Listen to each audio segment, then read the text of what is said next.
এটি মিষ্টি জাতের কামরাঙা। ফলন মোটামুটি খারাপ হয় নাই।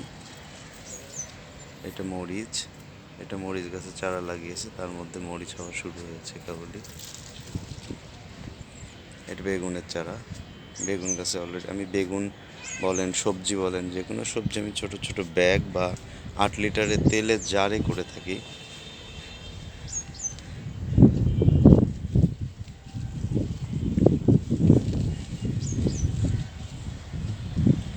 এটি গোল্ডেন 8 জাতের পেয়ারা গাছ। পেয়ারা গাছের পাশাপাশি আমি লাগিয়েছি পাতাকপি গাছ।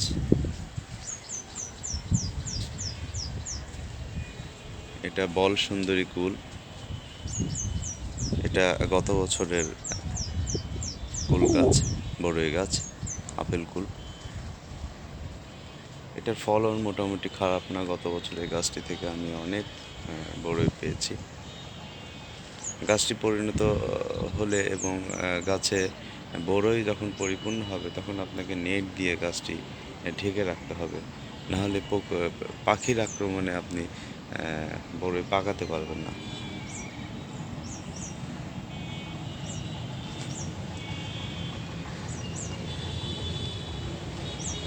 ফলন মোটামুটি খারাপ না, ফলন ভালোই হয়েছে।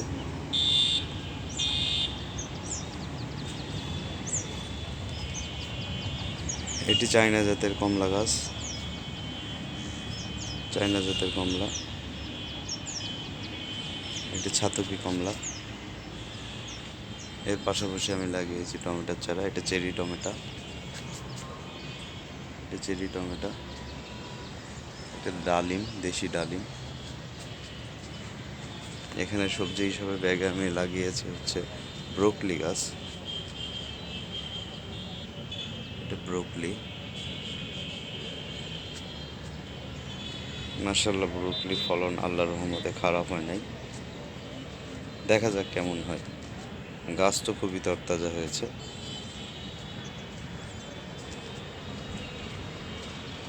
এটা মাধবী পেয়ারা নামে একটি নতুন জাত বা পুরানা জাত হতে পারে।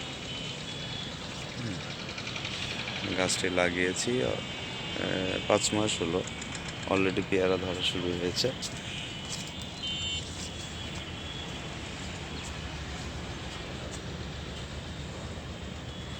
এখানে 2টি জাতের আছে, একটা ব্রোকলি আছে, একটা ওলকপি আছে। অলরেডি ওলকপি বাঁধা শুরু হয়েছে।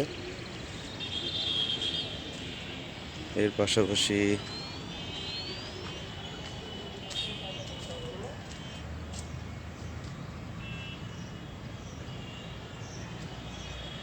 একটা জামরুল গাছ, মিষ্টি জামরুল, বড় বড় জাতের লাল।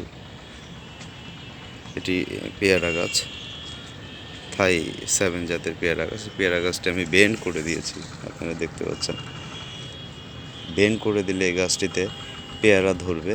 পেয়ারা যতগুলো কুশি হবে সকল কুশি থেকে পেয়ারা হবে আশা করছি। এটা চায়না জাতের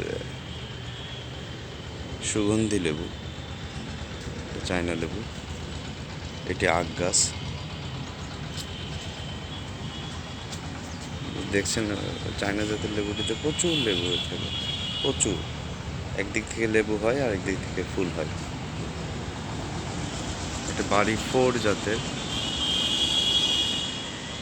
আম গাছ।